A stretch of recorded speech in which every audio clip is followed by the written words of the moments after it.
Get him in. Aaron, how are we? Very good. Thank you for having me. It feels very familiar. Oh, I it feel like I've been does. here before. It's like I think you're one of the few people that's been on the show multiple times in this format. It's my pleasure. How's the last week been? It's been exciting. Yeah, it's been very busy. Back to reality, not in hackathon world anymore, or in We're in CEO customer mode. traction now. Talk to me. Indeed. I would love some. We didn't get to touch on context last week around what the day job is, so to speak, or what you're building outside of just casually winning hackathons these days with Good Omen. Talk to me about Yepic. I'd love some insight into your background as well on a deeper level, and let's get into it. Yeah, sure. So Yapic's all about bringing the human experience to digital platforms. When I say human experience, I mean avatars that can see, hear, and understand the world like a human would. What if avatars could become an interface for empathy? We think that in the future, enterprises all around the world will want to have empathy driven interfaces, whether that be voice or, in our case, video and voice. Although it's like quite a nascent idea right now and it's quite difficult to visualize people talking to avatars every day, we see a future where that's definitely the case. And when you look at some of the largest companies today and the technologies they're deploying inside their organization, and they're piloting with customers, it's not too difficult to imagine that future being just around the corner. Talk to me about where this all came from, right? As I understand, you have a background in photography, you have a background in creative media. How did this transition into building empathetic avatars that we can speak to on a daily basis? Sure, I think really empathy is just the key to all things human. The, the more I do entrepreneurship, the more I think that being clever is actually really important, but maybe not the most important. Agreed. You can have all the knowledge in the world. You can be the leader in your space and be the most knowledgeable person in quantum physics. But if you can't communicate with other people, and if you can't rally them behind you and get their support, then your ideas probably won't go anywhere. So there are the odd few geniuses that break through, but they're always surrounded by an entourage of socially capable mobilizers This is that true. enable them to do what they do. And I think that when you think about companies and the way that companies interact with the world, the same applies. You can't have a chatbot that just knows all the answers, but has no personality, has no interest in you, and has no way of connecting with you. And we think that video is really the key to making that possible. When I say video, I mean the ability to understand, to see, and interpret the world, and also the ability to present as a person in the world. And there's applications here in robotics, there's applications in world simulation, and all sorts of other fields that we think this technology will be applied to. But right now, we're very focused on digital screens and kiosks. And I guess the business, you asked me where it came from. It's really difficult to say, like the exact genesis point of empathy being the goal. But I can tell you a bit about my background. Before Please. this, I was running a visual search company that was all about helping e-commerce players to get their products seen and to help resurface the products that maybe wouldn't have been sold in a shop.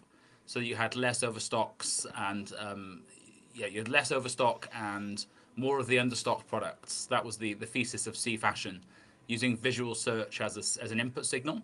If someone uploaded the picture of what they wanted, and we had a visually similar item, that was a pretty good indicator that they wanted a product like that. And there was a network of shops that were sharing insights between each other. And when GDPR happened, that unfortunately unraveled slightly. Sharing insights between shops became a bit taboo. And we just became a visual search play. And before that, I was running a social enterprise in Cambodia, between Cambodia and London, that was all about getting parents learning and children learning to break the cycle of poverty. And in between, I spent a while working on fast-moving consumer goods. I helped launch Heineken Zero in Europe, working for Because, a big agency that they partnered with. I helped. I worked at MTV for a short while. It's one of the few jobs I got fired from in my life. Well, they lost out on a And great talent. indeed, indeed. I worked for K Productions for a while, making television shows for the God Channel, of all channels. So I've had a really varied background in media, and there's always been this idea of could we make the world a better place? And empathy, I think, is a big part of making the world a better place. It really does seem like the thread of empathy has always been throughout everything you've done from what you've just described, whether that's the children in Cambodia, working on the Gold Channel, MTV, I'm not too sure. But I'm sure that if we spent some time together, we could figure it out. You mentioned to me when we first chatted that you were working on stable diffusion technology before it was considered stable diffusion. Can you touch a little bit on this for me? It blew my mind. Yeah, so Yepic actually started as Project Lucas, a research project within Founders Factory. It was the first ever research project they'd funded. And I was actually supposed to go and take a job at Farfetch as head of search and discovery. And about a week before I was supposed to join, I called them up and said, I'm sorry, I can't take the job anymore because I've been offered this job at Founders Factory, where I went on to co-found what is now Yepic.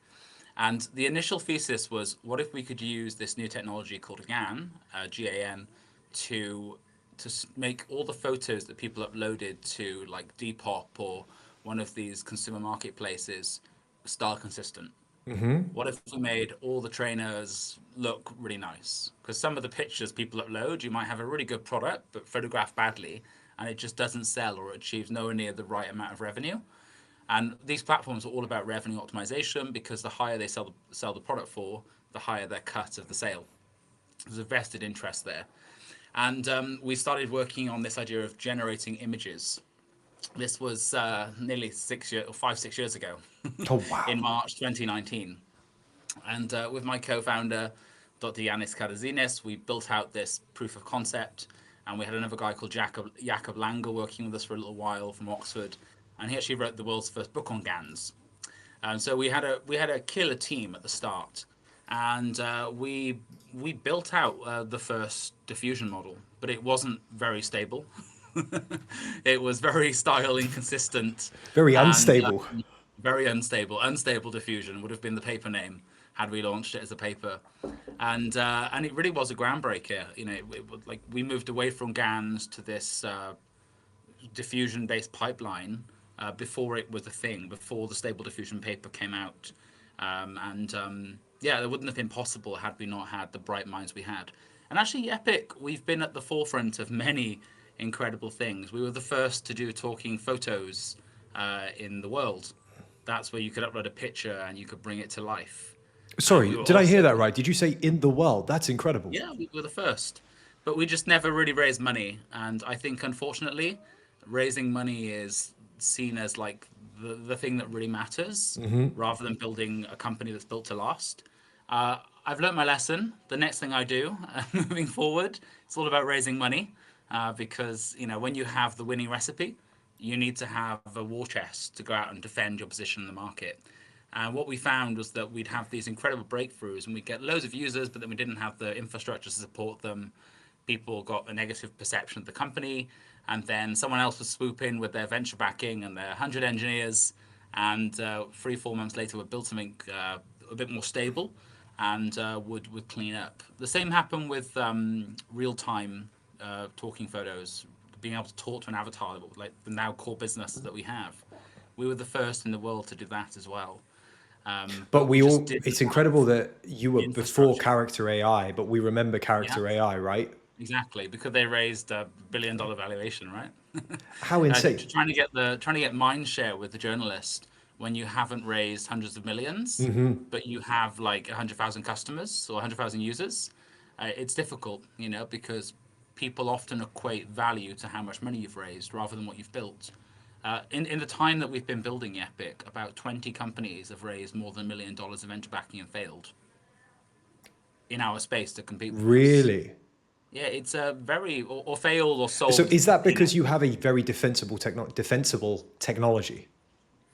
I think that the defense strategy over time has changed. At the beginning, it was patents, it was IP, but now it's more product layer, and it's more how do you build a killer product people love. Like right now on our platform, we don't just have our own services; we also have third-party APIs. We have stuff from Tavos, we have stuff from Hedra, we have stuff from multiple third parties now. because the dynamic of the marketplace has just changed. Uh, and it's a race to the bottom if you're a model builder, because there'll be a model just after you with better quality or lower price, and it just becomes this continuous race that I think the ByteDances and the Googles of this world are best positioned to win in, to be entirely honest. And when you look at the what's happening in the wider space, you've got Meta going from open source, let's help everyone, to closed source. You've got OpenAI having been old source the whole time, closed source the whole time. You've got Mistral that's still publicly very for open source, but offers highly optimized models in a closed source environment and makes money that way. So while I'm a big fan of open source, the better the models become, the harder it is for the open source community to just keep funding this. So I think partnering with the best commercial models is probably the best way to build a profitable business moving forward. And is that what Yepic does? You make sure that you use the best of breed models that are coming out. You can sort of hot swap between them as and when. Exactly. We also have our own real-time model. When you go onto the platform, there's our model, there's others. Right now, they're all sort of blended in, and we've been testing and seeing how people react to different What are the characters. vibes? What are you seeing on your end? What I'm seeing is that there's so many different models for different things. The key thing I'm seeing is that people really value expressive avatars. They want the avatar to be expressive, and we've really done well on the expressive side. But there are some people that don't really care about what's happening up here. They don't really care about lip sync. They only care about the hand gestures. Some people just they've equated realistic avatars should have dynamic hand gestures. Why do you think that is?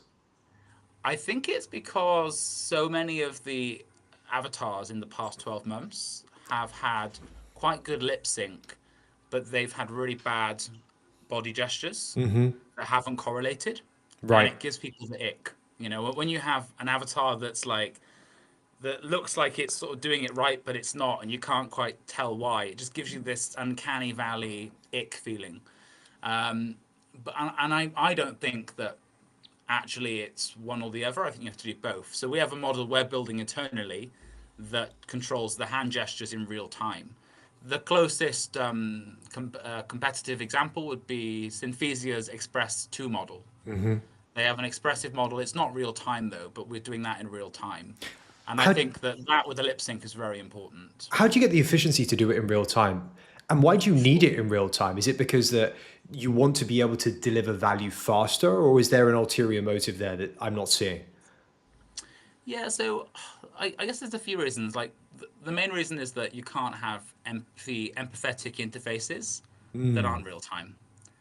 If you're going to emulate the human experience of being able to see, hear, and understand the world and turn this into a meaningful connection, you have to be real time. You have to be sub 500 milliseconds.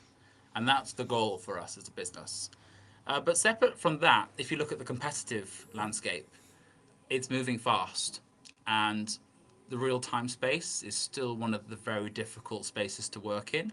There aren't that many competitors, and the GPU infrastructure needs to be optimized in a way that is counterintuitive to doing an async video, because you have to plan GPUs and you have to make sure there's always a GPU available to host the conversation. Whereas a mass producing video VO3 type architecture, it's just looking for the nearest slot to become available to process the job. I see. And so does This that mean job that you would will have to go and process. raise and buy GPUs and have them on-prem so that you can deliver this real-time application, this real-time video generation?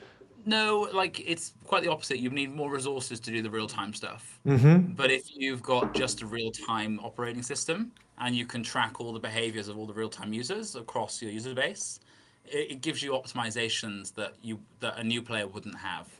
So the more we do in real time, the better we become, and the more we optimize the models, the faster they run and the less they cost to run.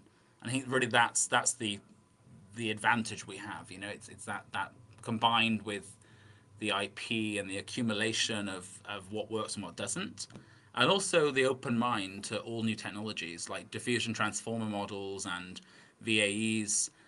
There's a whole new space opening up as well with like sliding.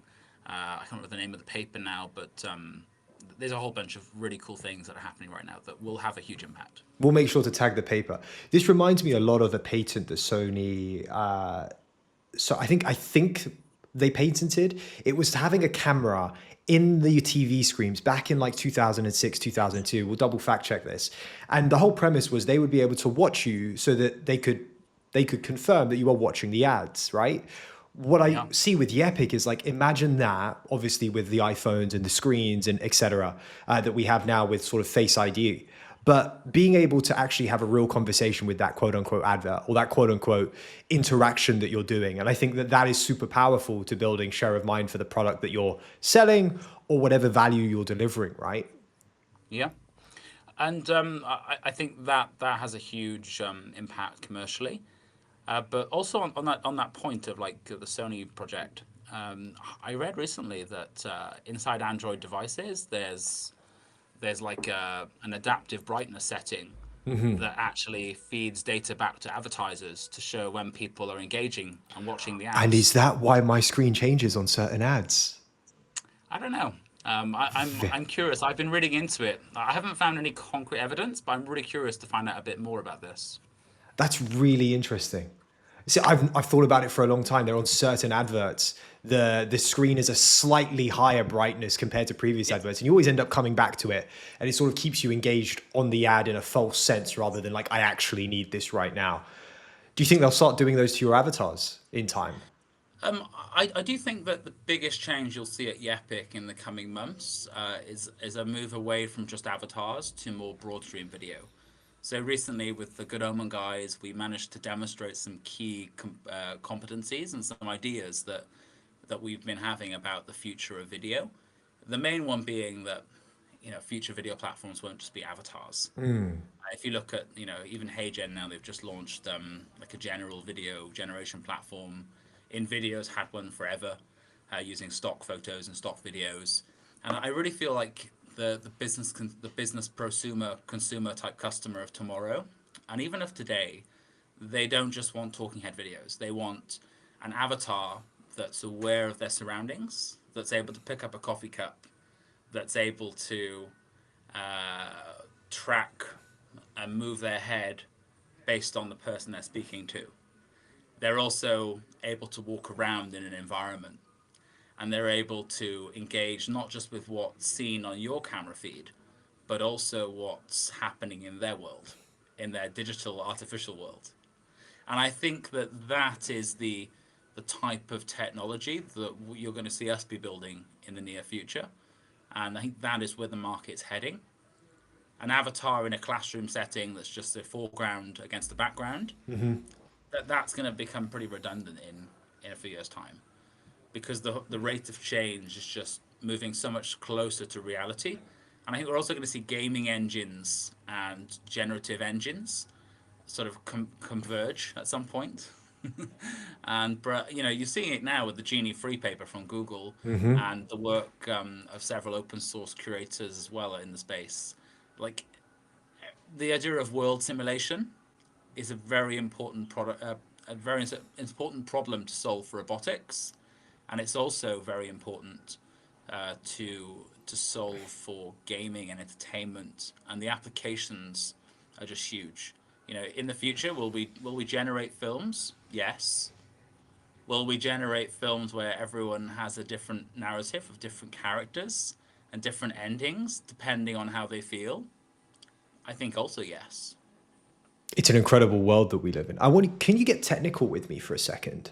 When it Sure. comes to that world, how does one even begin to bring that to life? Are we having to innovate on the inference layer, or are you having to build your own models to satisfy this?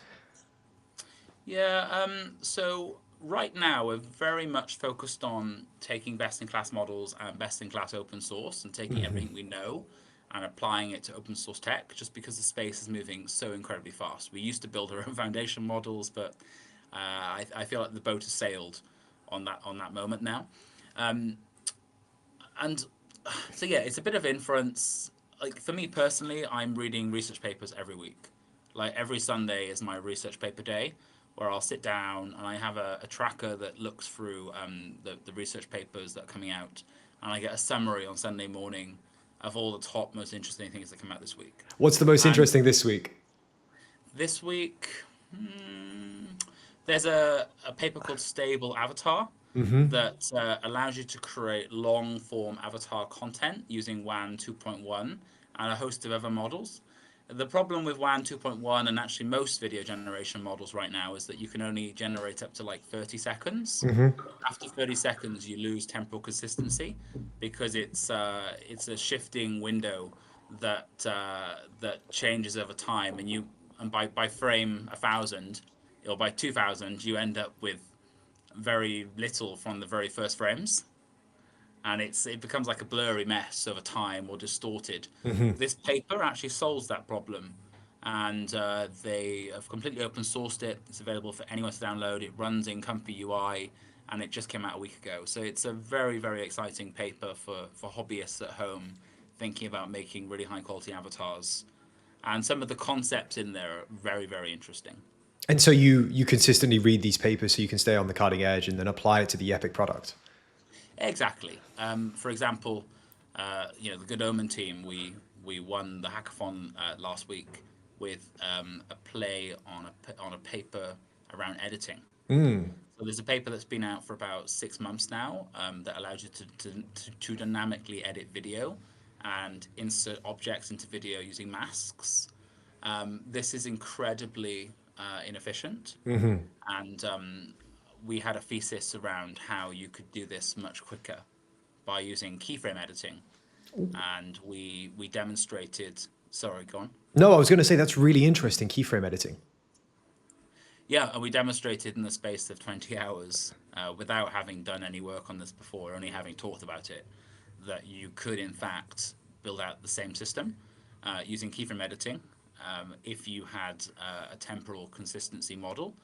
A temporally consistent model. LTX is one of those models that does have very good temporal consistency, but it's not as detailed and it's not as high quality as some of the other models. So we proved out with one of the open source models that it was possible to dynamically edit in almost real time, as well as generating in real time, which I think is a very important part of the future, because nobody wants to like create stuff, like putting the avatar stuff and interaction stuff and empathy stuff to one side. If you're a creator, you don't want to sit there and have your creative flow broken every time you send a prompt. Because the whole system today is completely rigged against creativity. You have to think about what you want to make. You have to put it into words that work for that particular system. And then once you've put it into words that work for that system, you have to send it, pay a few dollars, wait 5 minutes, maybe even 10 if they're busy, and then you get to see a 5-second clip that may or may not be what you What you want. I It's just was, like it, I think it was, over again. it was '04 inline chat when they started doing that start of this year, and Hedera adopted it. And I thought to myself, oh man, I've got to do these little podcast clips out of this, right? The Yeah, first one, I think I waited like 6 minutes for the generation. I spent $5 because you got to buy, you can't do micropayments, and was like, this is not what I want. I had to go through three generations to get it, and then yeah. thought, well, I'm not doing that again. Literally, I was at the hackathon trying to make a nice video for us about an hour and a half before we ended, and I was there using VO3.